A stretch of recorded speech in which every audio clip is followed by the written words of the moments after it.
Hello everybody, welcome to Graphisolve Academy. তো যিদৰে মই কৈছিলোঁ যে জুলাইৰ পৰা মই ফাৰ্ষ্ট ইয়াৰ আৰু ছেকেণ্ড ইয়াৰৰ ক্লাছবোৰ ষ্টাৰ্ট কৰি দিম।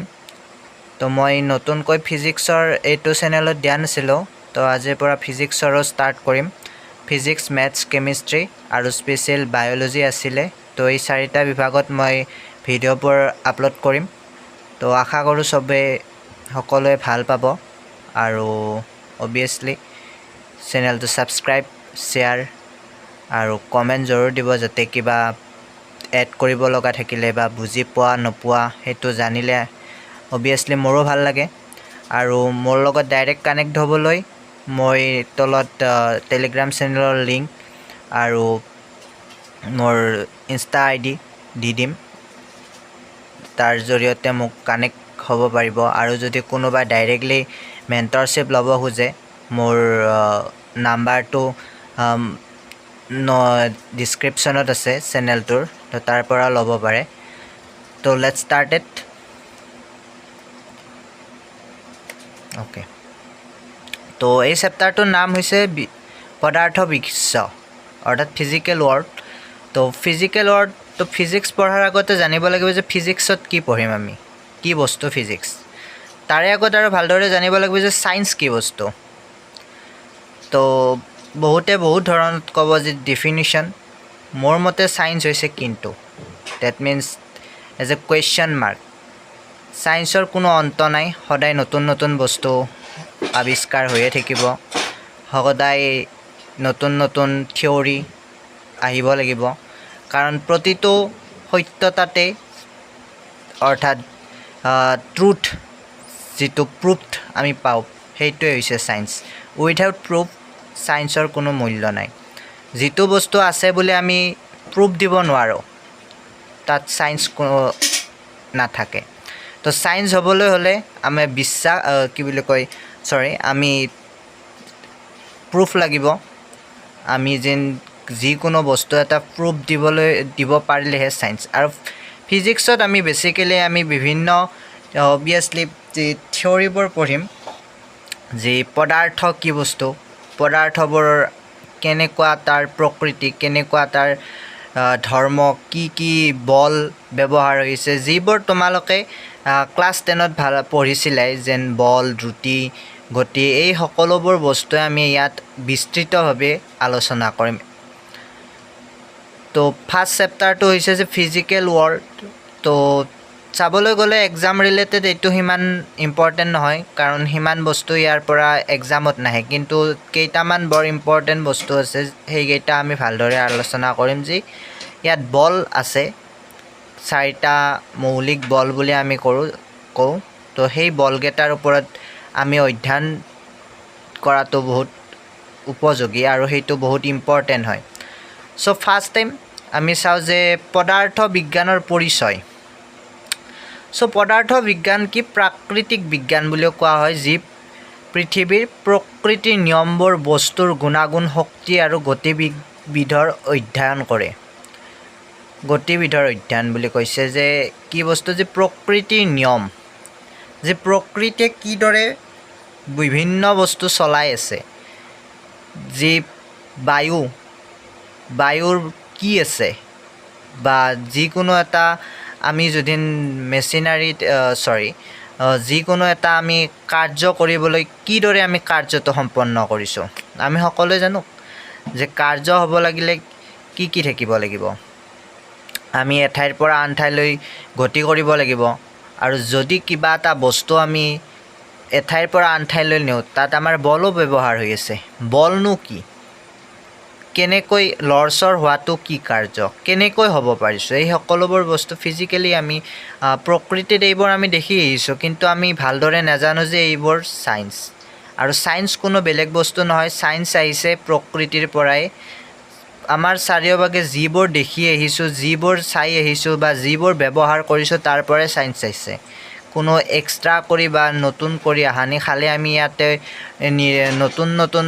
যাতে আমি প্ৰুফ দি আছোঁ, আৰু তাৰ কাৰণে নতুন নতুন থিয়ৰীবোৰ আহি আছে, যে সকলো বস্তুৰে প্ৰুফটোৱে হৈছে ছায়েন্স। তো নেক্সট পইণ্ট মই লিখিছোঁ ইয়াতে চাব পাৰা যে পদাৰ্থ বিজ্ঞানৰ প্ৰধান উদ্দেশ্য হৈছে কি প্ৰাকৃতিক জগতৰ বস্তুবোৰৰ আচৰণ বুজা অৰ্থাৎ প্ৰকৃতিত যিবোৰ বস্তু দেখিবলৈ পাইছোঁ তাৰ আচৰণ কেনেকুৱা কি ধৰণে তাহোন দেখা যায় বা কি ধৰণে তাহোন চলাচলেই হওক বা কি ধৰণে তাহোন কাম কৰি আছে সেইবোৰ জনাটোৱে হৈছে পদাৰ্থ বিজ্ঞানৰ কাম নেক্সট সেই আচৰণ বা নিয়মবোৰৰ বিজ্ঞানসন্মতভাৱে ব্যাখ্যা কৰা অৰ্থাৎ প্ৰুফ দিম আমি যে এইটো কাম এনেকৈ সম্পন্ন হৈছে তাৰ এইটো হৈছে প্ৰুফ ফৰ এক্সাম্পল আমি সকলোৱে জানো যে আমি চাৰিওভাগে আমাৰ চাৰিওফালে বায়ু আছে ঠিক আছে বা আমি কথা কৈছোঁ এটা কুৱেশ্যনটো হ'ল যে কথা কৈছোঁ মই কৈছোঁ তো ময়ো শুনিছোঁ লগতে মোৰ ওচৰত যাই আছে তেওঁ শুনিছে তো কেনেকৈনো শুনিছে মই পোহৰ মাৰিছোঁ টৰ্চেৰে হওক বা বিভিন্ন কিবা বেলেগ লাইট চ'ৰ্চেই হওক তো যেতিয়া পোহৰ এটা মূৰৰ পৰা আনটো মূৰলৈ গৈছে কেনেকৈনো গৈছে মই মোবাইলেদি কথা পাতিছোঁ ফোন বা লেপটপ বা কম্পিউটাৰ ইউজ কৰিছোঁ তো এইবোৰনো কেনেকৈ এঠাইৰ পৰা আন ঠাইলৈ বা বিভিন্ন আমি কাম তৎক্ষণাতে ঘৰত বহিয়ে কাম কেনেকৈ সম্পন্ন কৰিব পাৰিছোঁ থ্ৰু নেটৱৰ্ক ঠিক আছে ইণ্টাৰনেট এই সকলোবোৰ বিজ্ঞানসন্মত যিটো আমাৰ প্ৰুফ বা আমি যিটো আমি এনচাৰ দিম সেইটোৱে হৈছে ফিজিক্স আৰু তাতে আমি পঢ়িম যে কেনেকৈ আমি কথা পাতিছোঁ আমি ক্লাছ 10ত ইতিমধ্যে এইবোৰ বস্তুৰ ওপৰত ভালদৰে অধ্যয়ন হৈছে ক্লাছ 9তো আমি পোৱা গৈছে যে ছনাৰ কি বস্তু কেনেকৈ আমি কথা পাতোঁ কথাটো কেনেকৈ এজনৰ পৰা আনজনলৈ আনজনে শুনে তো এইবোৰ অধ্যয়ন আমি ইতিমধ্যে পাই আহিছোঁ তো সেইবোৰৰ ওপৰত ডিপেণ্ড কৰিয়ে ছায়েন্স সৃষ্টি হৈছে আৰু ফিজিক্সত বেচিকেলি আমি এইবোৰৰ নিয়ম পদ্ধতি কেনেকৈ আমি এইবোৰ কামটো সম্পন্ন কৰিছে তাৰ প্ৰুফটো চাওঁ আৰু সেইবোৰ অধ্যয়ন কৰোঁ তো উদাহৰণ এটা মই ইয়াতে দিছোঁ যে যদি এটা বল মাটিলৈ পেলাই সেই মাটিৰ পৰে এইটো মহাকৰ্ষণ তাৰমানে যেনেকৈ আমি ক'ব পাৰোঁ যে নিউটনৰ মাথাত যেতিয়া আপেল পৰিছিল তেতিয়া কি ক'লে যেন গ্ৰেভিটি আছে তেওঁ কুৱেশ্যন হৈছিল যে কেনেকৈ আপেলটো মাটিতহে পৰিছিল কিন্তু ওপৰলৈ যোৱা নাছিল তো তাৰ পৰা গ্ৰেভিটি আহি গ'ল তো নিউটনে যিটো চিন্তা ধাৰণা কৰিছিল তো যে কুৱেশ্যনটো হ'ল যে বস্তুটো তললৈ কিয় পৰিছিল ওপৰলৈ উৰি কিয় যোৱা নাছিল এতিয়া আমি অবভিয়াছলি সৰু সৰু ল'ৰা ছোৱালীয়েও ক'ব পাৰিব যে গ্ৰেভিটিৰ কাৰণে তো বেচিকেলি সেইটো কি এটা অবভিয়াছলি বল চ' এইটো কিহৰ কাৰণে হৈছে যে মহাকৰ্ষণিক শক্তিৰ বাবে হয় যে বস্তু এটা ওপৰলৈ দলিয়াই দিলেও সি আকৌ আহি মাটিতে পৰিব তো এইটো এটা এক্সাম্পল তো নেক্সট আছে যে পদাৰ্থ বিজ্ঞানৰ মূল শাখাবোৰ কি চ' পদাৰ্থ বিজ্ঞান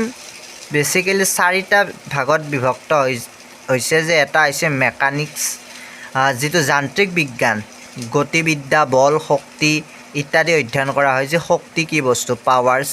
বল ফ'ৰ্চ তো গতিবিদ্যা এইবোৰত আমি যান্ত্ৰিক বিজ্ঞানত মেকানিক্সত এইবোৰ অধ্যয়ন কৰোঁ নেক্সট থাৰ্মোডাইনামিক্স তাপ বিজ্ঞান তাপ ঊৰ্জা অধ্যয়ন কৰা হয় তাপৰ ওপৰত অধ্যয়ন কৰোঁ আমি থাৰ্মোডাইনামিক্সত নেক্সট আলোক বিজ্ঞান পোহৰৰ গুণাগুণ আৰু প্ৰবাহ অধ্যয়ন মই অলপ আগতে এক্সাম্পল এটা দিছিলোঁ যে টৰ্চ এটা মাৰিলে পোহৰ এঠাইৰ পৰা আন ঠাইলৈ যায় কেনেকৈ যায় কি হয় এই সকলোবোৰ আমি আলোক বিজ্ঞান অৰ্থাৎ অপটিক্সত অধ্যয়ন কৰা যায় নেক্সট বিদ্যুৎ আৰু চুম্বক ইলেক্ট্ৰিচিটি এণ্ড মেগনেটিজিম তো ইয়াত আমি বৈদ্যুতিক আৰু চুম্বকীয় পদ্ধতিত অধ্যয়ন কৰোঁ যে বিদ্যুৎ কেনেকৈ বিদ্যুৎ কি বস্তু ই কেনেকৈ চলাচল হয় বা চুম্বক কি বস্তু এইবোৰ অধ্যয়ন কৰা হয় ইলেক্ট্ৰিক এণ্ড মেগনেটিজিমত নেক্সট বিজ্ঞানী আৰু তেওঁৰ অৱদান তো কিছুমান বিজ্ঞানী আমি স্পেচিয়েলি জানো এলবাৰ্ট আইনষ্টাইন নিউটনছ যে নিউটনে কি দিছিল মহাকৰ্ষণিক শক্তি দিছিল গতিৰ নিয়ম দিছিল আইনষ্টাইনে কি দিছিল আপেক্ষিকতাবাদৰ তত্ত্ব দিছিল গেলিলিঅ'ই কি দিছিল পৰীক্ষা আৰু বিজ্ঞানৰ পদ্ধতিৰ বিকাশ কৰিছিল গেলিলিঅ ঠিক আছে চ' এইবোৰ অৱদান আৰু বহুত বিজ্ঞানী আছে যিটো আমি নাম ল'ব লাগিব মই গোটেইকেইটা ইয়াত ইনক্লুড কৰা নাই জাষ্ট স্পেচিফিক কেইটামান কৰিছোঁ যিটো আমি সকলোৱে জানো নেক্সট বিজ্ঞান আৰু প্ৰযুক্তি science and technology so' science and technology আজিকালি চাৰিওপাশে ব্যৱহাৰ হয় যেনে মেডিকেলৰ পৰা ছাপ'জ আমি আউট অফ আৰ্থত যাব লাগে যি য'তেকৈ নাযাওঁ যে ছায়েন্স অবভিয়াছলি ইউজ হ'ব আমি দৈনন্দিন জীৱনত ছায়েন্সৰ ওপৰত নিৰ্ভৰশীলতা আমাৰ দিনক দিনে বাঢ়ি যাই আছে তো আমি ছায়েন্সৰ উইথাউট ছায়েন্স আমি দিনটো কটাওতো অসম্ভৱ হৈছে ফৰ এক্সাম্পল স্পেচিয়েল মোবাইল চ' মোবাইল হওক লেপটপ হওক ইণ্টাৰনেট তো এইবোৰ ছায়েন্সৰে অৱদান হয় তো বিজ্ঞান প্ৰযুক্তিৰে অৱদান হয় অবভিয়াছলি ফিজিক্সৰ থ্ৰুইদি কাৰণ আমি পঢ়িছিলোঁ যে যিবোৰ বস্তু আমি প্ৰেক্টিকেলি কৰি আহিছোঁ এইবোৰে ছায়েন্সৰে অৱদান হয় তো নেক্সট চিকিৎসা বিজ্ঞানত MRI এক্সৰে এইবোৰ ছায়েন্সৰ হয় ৰকেট ছায়েন্স কম্পিউটাৰ মোবাইল ইত্যাদি মই ক'লোৱে নেক্সট বিজ্ঞান পঢ়াৰ প্ৰয়োজনীয়তা চ' অবভিয়াছলি এইটো বৰ ডাঙৰ কুৱেশ্যন হয় যে ছায়েন্স আমি কিয় পঢ়িব লাগে ছায়েন্স কিয় ল'ব লাগে বহুতে কয় যে ছায়েন্স বহুত টান হয় বহুতৰ মনত বহুত কুৱেশ্যন থাকে যে ছায়েন্সৰ ওপৰত